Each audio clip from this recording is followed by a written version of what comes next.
I want you to imagine something. You are sitting at a Thanksgiving dinner table. The turkey is golden. The candles are lit. The whole family is there, your son, his wife, your grandchildren, your sister, your nephew, everyone you built your life for, everyone you worked 38 years for. And then, right in the middle of that beautiful table, with everyone watching, your daughter-in-law picks up her wine glass, looks directly at you across the table, and says in a calm, almost cheerful voice, "You know, Dad, you're the person everyone hates. How does that feel?" And the entire room goes silent. Not quiet, silent, the kind of silence that has weight, the kind that presses down on your chest. I put my glass down slowly. I did not slam it. I did not raise my voice. I looked at her, really looked at her, and I said 7 words. 7 words that changed everything that happened after. I said, "How would you feel if you found out today that you were homeless?" Nobody laughed. Nobody moved. Nobody said a single word. And I want to tell you, I want you to understand.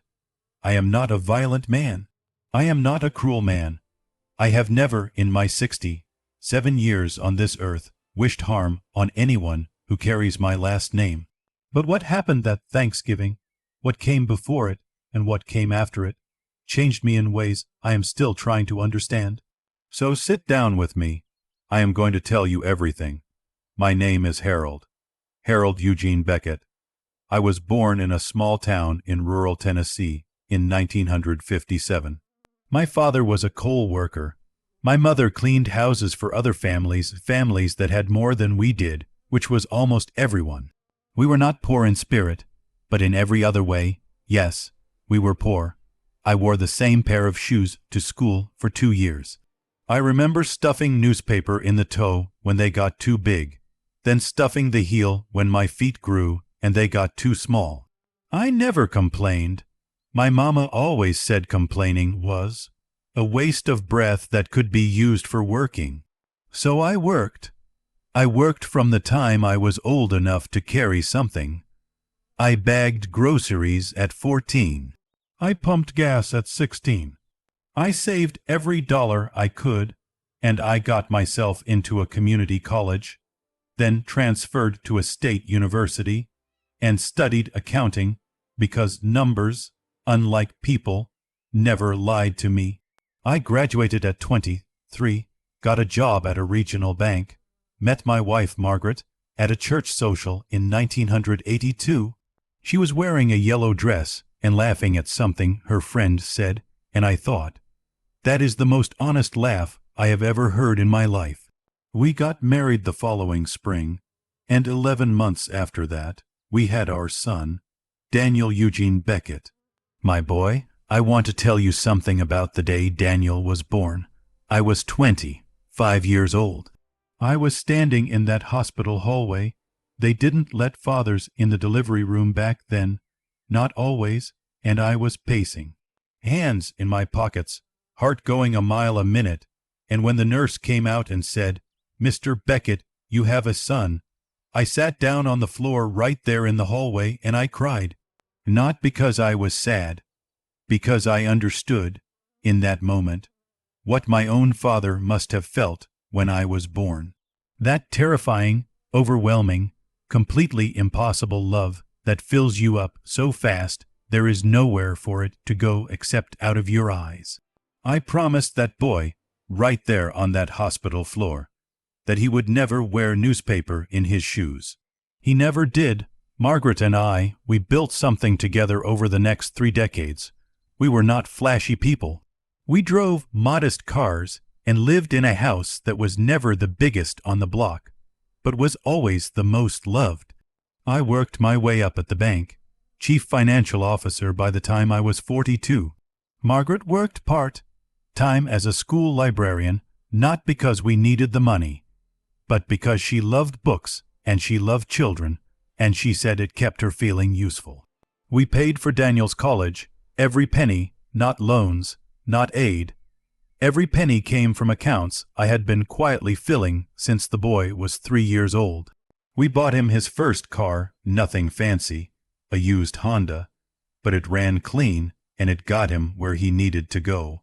When he graduated with his business degree and moved to the city, we helped him with his first apartment deposit. When he started his own small consulting firm, I signed on a business loan because the bank wouldn't approve him without established credit. I put my name, my credit, my retirement assets on the line for him. I never once mentioned it again after the papers were signed, because that is what fathers do. That is what I understood fatherhood to be. You give, and you give, and you do not keep score, because love is not a ledger. I believed that with everything I had. I want you to hold on to that, because it is important. It is going to matter later. Daniel met Kristen at a professional networking event in 2015. He called me on the phone that same night, which he never did. He was more of a text message kind of person by then. And he said, "Dad, I met somebody. I just wanted to tell you." I remember smiling so wide Margaret asked me what was wrong with my face. We met Kristen for the first time at Easter dinner that year. She was attractive, well-dressed, confident, very confident. The kind of confidence that some people mistake for warmth because it fills a room. But warmth and confidence are different things. I learned that over time. She was polite to me and Margaret at that first dinner. Polite the way someone is polite to a person they are trying to impress, careful, measured, showing you exactly what they want you to see. Margaret liked her, she said. "She's sharp, Harold. Smart girl." I said, "Yes." I didn't say the rest of what I was thinking, because what I was thinking was, she's sharp the way a knife is sharp, and a sharp knife isn't good or bad. It depends on what hand is holding it and what it's pointed toward. They married in 2017. Outdoor ceremony, beautiful venue, $60,000 that Margaret and I contributed to without being asked, but also without being thanked in any speech or gesture that I can remember. Again, not keeping score, they had 2 children, my grandchildren, Lily, who is now 7, and Mason, who is 5. Those children, those 2 little people, are the greatest thing that has come from any of this. Whatever else I tell you about what happened, I need you to understand that. Those babies are innocent, they are perfect, and what happened to them because of all this, that is the part that keeps me up at night. It didn't happen all at once. The distance, the coldness, these things never happen all at once, or you'd see them coming and step out of the way. It was gradual, the way a season changes. One day you realize it's winter, and you can't quite remember when the leaves fell. It started small, dinners that got canceled, phone calls that went to voicemail and weren't returned for 3 or 4 days, holidays that were suddenly being spent with Kristen's family instead of ours. Not occasionally, but regularly. Christmas 2019, they went to her parents in Colorado. Christmas 2020, they stayed home because of COVID. Christmas 2021, they went to Colorado again. Margaret started making excuses for them. She's very good at that. She loves Daniel so much that she would rebuild his image out of her own heartbreak if she had to. But I saw it. I saw how Kristen controlled the information Daniel received about us. I saw how he'd come to me with slightly wrong versions of things, conversations slightly twisted, gestures slightly mischaracterized. Not dramatically wrong, just tilted, the way you tilt a picture frame on a wall just slightly, and nobody can say exactly what's wrong, but the whole room feels off. I tried once to talk to Daniel about it. I asked him to have coffee with me alone, just the 2 of us, and I said carefully, calmly, "Son, I feel like there's some distance between us lately. Is everything okay?" He said, "Dad, Kristen says you make her feel judged." I sat with that. I said, "Can you give me an example?" He thought for a moment and said, "She said at Lily's birthday party, you corrected her in front of everyone." I thought back to that party, and I remembered I remembered saying gently that the candles on the cake were too close to Lily's hair when she leaned in to blow them out. It was a safety concern. I moved the cake back 2 inches. That was the correction. That was the judgment.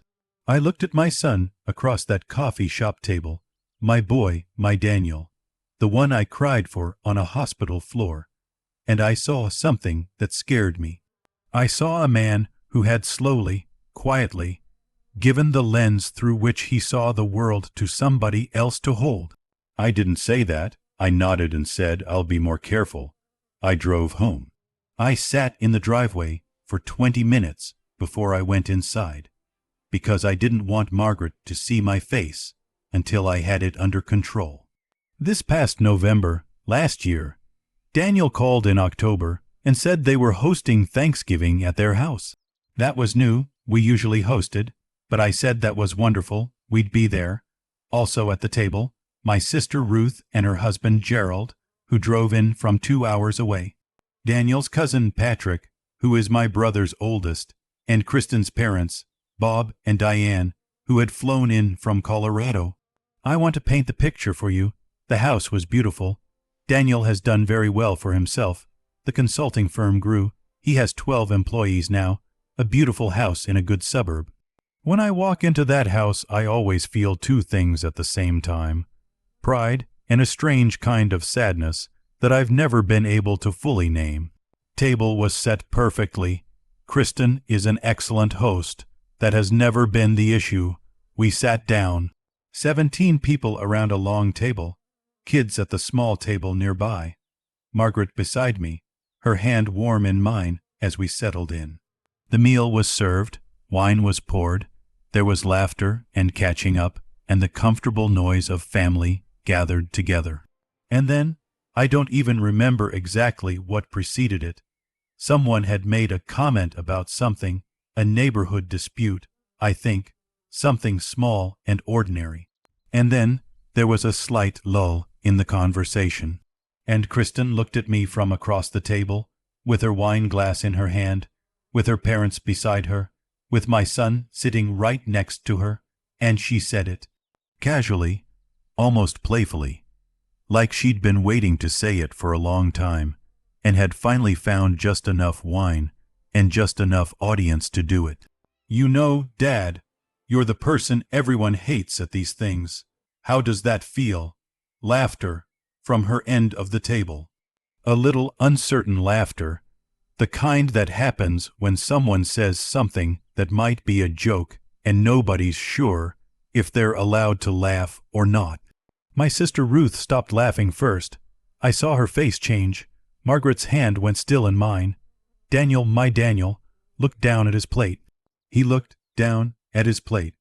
I felt something in that moment that I have felt only a handful of times in my life.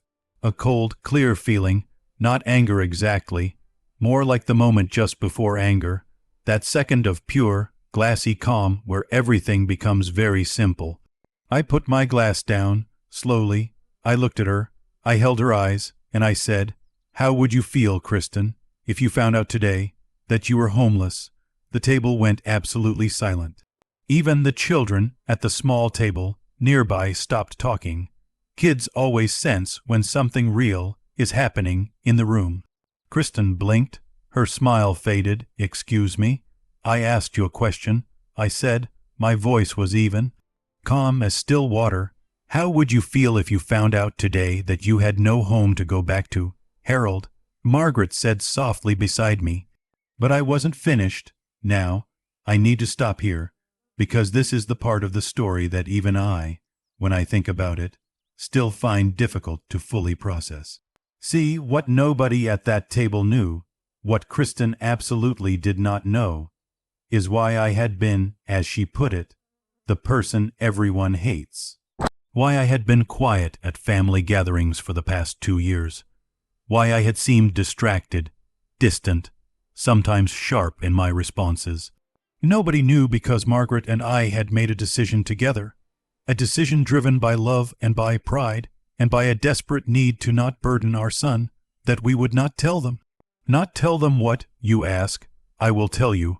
18 months before that Thanksgiving, I had been asked to leave my position at the bank. Not fired for misconduct, not anything shameful. The bank was acquired by a larger institution, restructuring happened, and at 65 years old with a salary in the top tier of the organization, I was the kind of line item that new ownership looks at and crosses out. They called it early retirement. They gave me a package. It was not nothing. But here is what nobody knew. The package was much smaller than expected because of a contractual clause that was triggered by the acquisition, a clause my own lawyer had missed. And the business loan I had co-signed for Daniel's firm years earlier, that loan had been refinanced twice, and when the second refinancing happened, there was a documentation error that had tied a lien, a small, almost invisible lien to our house. I had discovered this 8 months before Thanksgiving. I had been working with lawyers quietly. The lien was resolvable, but costly. The legal fees plus the reduced severance plus 2 years of retirement savings to support us while I sorted it out. It had nearly cleaned us out. And there was one more thing that nobody at that table knew. The house that Daniel and Kristen were living in. That beautiful house in that good suburb. The deed to that house listed a silent second mortgage, held in my name. Not because Daniel knew, he didn't. When Daniel started his firm and struggled in the first 2 years, he had quietly refinanced without telling me. I found out later, and the bank had flagged an issue with the property title. To resolve it quickly, without disrupting Daniel's business, our family attorney had restructured the ownership stake. It was meant to be temporary, but the paperwork had never been fully transferred back. What that meant, legally on paper, at this exact moment in time, was that I was a partial legal owner of the home my son and daughter-in-law were sitting in, and I had been served documents just 4 days before Thanksgiving that required me to make a decision within 30 days about how to handle that stake, either formally dissolving it, which would require Daniel's signature and full disclosure, or other options that were more complicated. My lawyer had told me, Harold, however this resolves, your son is going to find out soon. You should tell him first. I had been trying to figure out how. And then his wife sat across from me at a Thanksgiving table and asked me how it felt to be the person everyone hated. And something in me made a decision. The house you're sitting in, Kristen, I said, still calm, still steady. I own a legal stake in it, 23% to be precise. That is not a threat. It is a fact that my attorney has been trying to resolve quietly. But since we're talking about uncomfortable truths tonight, I want you to understand your comfort, your security, the ground under your feet. A portion of it has been mine, and I have been protecting it for you without your knowledge and without your thanks. Daniel's head came up from his plate. What? He said. There is paperwork on my kitchen table at home. I said, it came 4 days ago. I've been trying to find the right moment to talk to you about it. I did not want it to be like this, but here we are. The table was silent in a completely different way now. Not the silence of shock at a joke gone wrong. The silence of a room full of people realizing that they have fundamentally misunderstood the geography of the lives they were living. Kristen's mother, Diane, set down her fork. My sister Ruth let out a long, slow breath. And Daniel, my son, my boy said in a voice that sounded nothing like the confident businessman he had become, sounded exactly like a boy of 8 who had scraped his knee and was trying not to cry. He said, Dad, what's going on? I did not want it to happen like this. I want that on record. I had imagined telling Daniel everything in a quiet room, the two of us, maybe at that coffee shop we went to 2 years ago. I had imagined being gentle and clear and organized. I had a whole speech prepared in my head. I'd been rehearsing it for months. But sometimes life doesn't give you the quiet room. I said, Daniel, there are some things I should have told you a year ago. I'm sorry I didn't. That's on me. And then, at that Thanksgiving table, with the turkey going cold and the candles burning low and 17 people absolutely frozen around us. I told my son the truth. All of it, the bank acquisition, the reduced package, the lien that had nearly cost us the house, the legal fees. The documents that arrived 4 days ago about his house, our house, technically, on paper. I told him about the years of financial support we had given quietly, without fanfare, not to shame him, but because he deserved to know the full picture of what his parents had been doing and going through, while he had been, largely, unreachable. As I talked, I watched different things happen to different faces around that table. My sister Ruth, God bless her, she just reached over and put her hand on top of mine on the table. Didn't say anything, just put her hand there. Kristen's parents, Bob and Diane, exchanged a look that I could not fully read. Bob is a decent man. I've always thought so. He looked at his daughter with something careful in his eyes. Daniel's cousin Patrick had his elbows on the table and his hands over his mouth. Margaret, my Margaret, was completely still beside me. She already knew all of this, of course, but I think she was bracing herself for what came next. And what came next was Kristen. She had been very quiet since I started speaking. When I finished, she said, and her voice had lost all of its earlier ease, all of its performance, she said, "Daniel, did you know about the house, about the mortgage?" "No," he said. "No, I didn't." She looked at me. "How long?" 2 years. Our attorney flagged it when you refinanced. It was meant to be resolved quickly. It got complicated. And you didn't tell us. I looked at her steadily. I was protecting you, the same way I've been protecting you and my son for the better part of a decade without a single word of acknowledgement. The same way I signed a loan that let Daniel start his business. The same way your wedding was partially funded by money your husband's parents contributed and were never thanked for in any speech.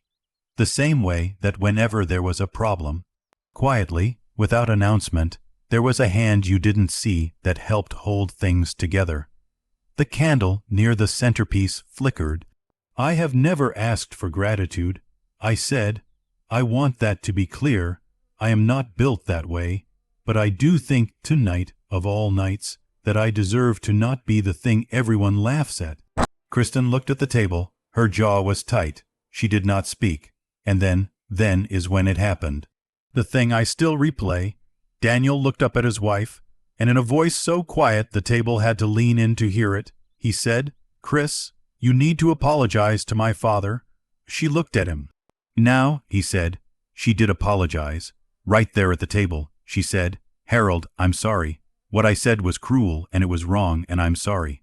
It was an apology. I accepted it because I am not a man who sits on my anger long.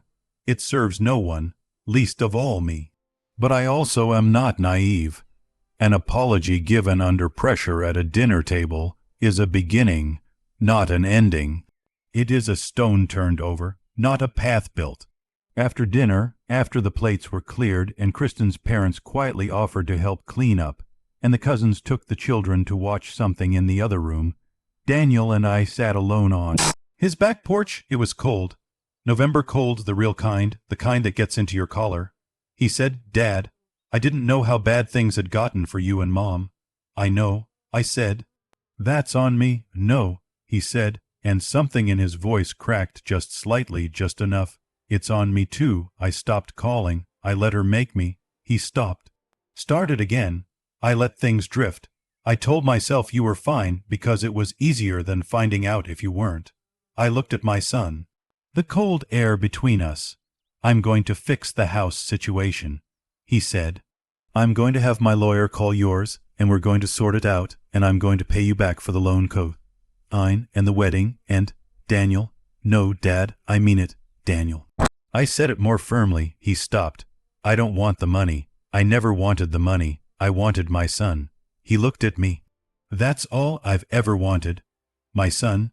He was quiet for a long moment, and then he put his face in his hands, and he cried.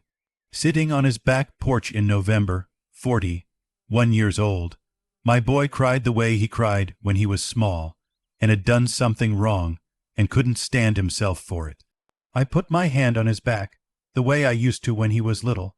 I didn't say anything, because sometimes the most powerful thing a father can do is simply be there. To hold the space, to not run from the mess of it. We sat out there for a long time. The months after that Thanksgiving were not simple. Real healing never is. Anyone who tells you different is selling you something. Daniel and Kristen had some very hard conversations. I know because Daniel told me, and later because Kristen herself, in a moment I did not expect, called me on a Wednesday afternoon and talked to me for over an hour. She was different on that call. The performance was gone. What was underneath it was a woman who had built a wall between her family and her husband's family, because somewhere along the way she had decided wrongly, but with her own internal logic, that she needed to be the most important person in Daniel's life, and that his family, especially me, threatened that. She had grown up with a father who was emotionally unavailable, cold. Her parents' marriage was complicated in ways she had never fully dealt with. She had looked at me at the way Daniel spoke about me, at the way my name came up with a weight of history and debt and love that she couldn't match, and she had felt, I think, something close to jealousy, not romantic jealousy, the deeper kind, the kind where you want to matter most, and you're afraid you don't. None of that justified what she said at that table. She knew it. I knew it. But understanding where something comes from helps you decide what to do with it. I told her, Kristen, I don't need to be first. I only need to not be last. She was quiet on the phone for a moment. Then she said, That's fair. That's more than fair. We are not best friends. We may never be. But we are real with each other now, which is better.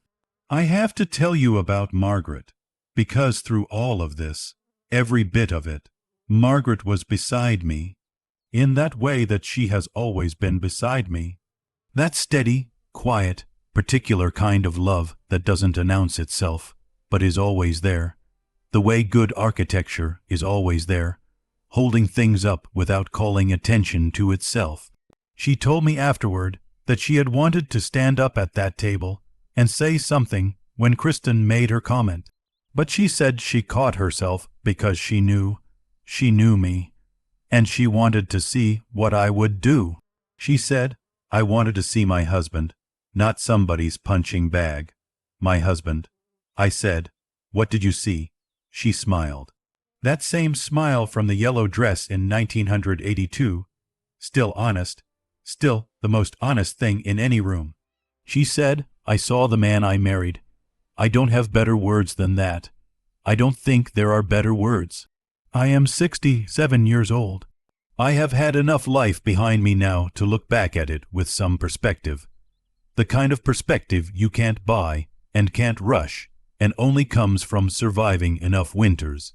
Here is what I believe. I believe that love is not passive. I believed for too many years that loving quietly was the same as loving well.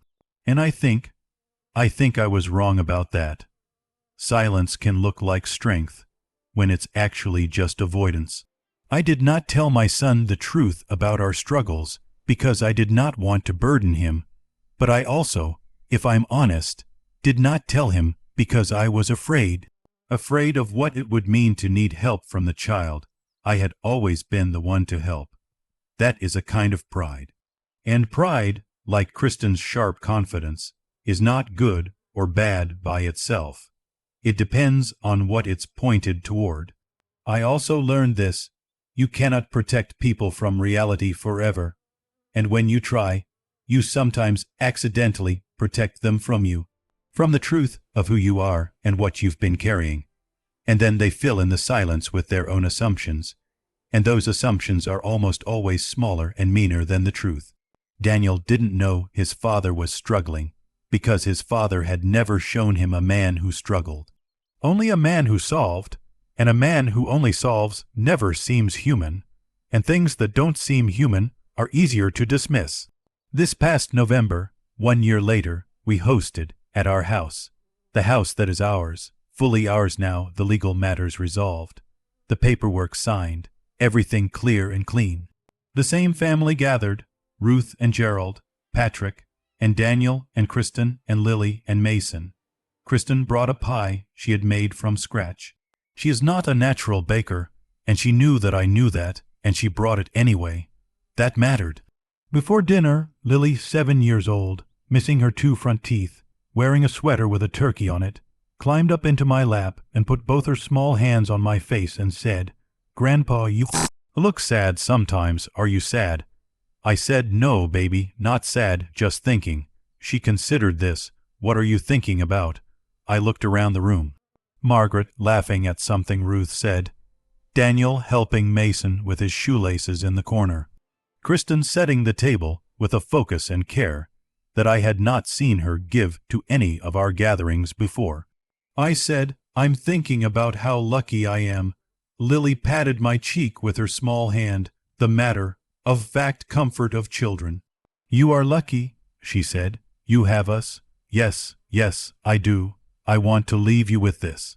There is a man in your life, maybe it's a father, maybe a grandfather, maybe an uncle or an old friend, who is carrying something he has never told you about, who has been building things for you in the dark, quietly, without banners or acknowledgement, for so long that it's become invisible to you.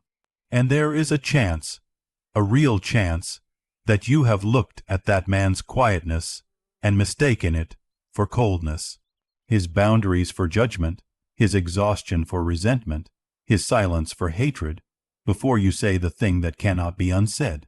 Before you pick up your wine glass at a family dinner and decide to perform your frustration for an audience, ask yourself what you don't know, because the people who do the most for us are often the least visible, not because they are trying to be invisible, but because that is the nature of love when it is practiced seriously.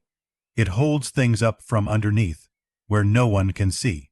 And the day you stop holding things up, the day you finally put your glass down and speak, everything above it shifts. Respect the people who have held things up for you, not because they'll take it away if you don't, but because they deserve it. Because you are who you are, standing where you stand, living in the home you live in, and somewhere in the architecture of that life, there is likely a hand you never thanked. Find it, thank it, before it's gone, because regret, real regret, the kind that lives in your chest permanently, is not made from the things you did. It is made from the things you should have said and didn't. My name is Harold Eugene Beckett. I was a boy with newspaper in his shoes. I became a man who made sure his son never was.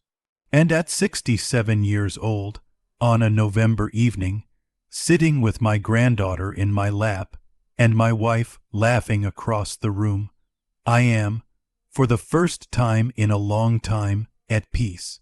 Not because everything is perfect, but because everything is true. If this story touched something in you, if it reminded you of someone you love or someone you've taken for granted, share it. And if you're new here, subscribe, because every week I tell stories about real life, real love, real regret, and the quiet strength it takes to hold a family together. I'll see you in the next one.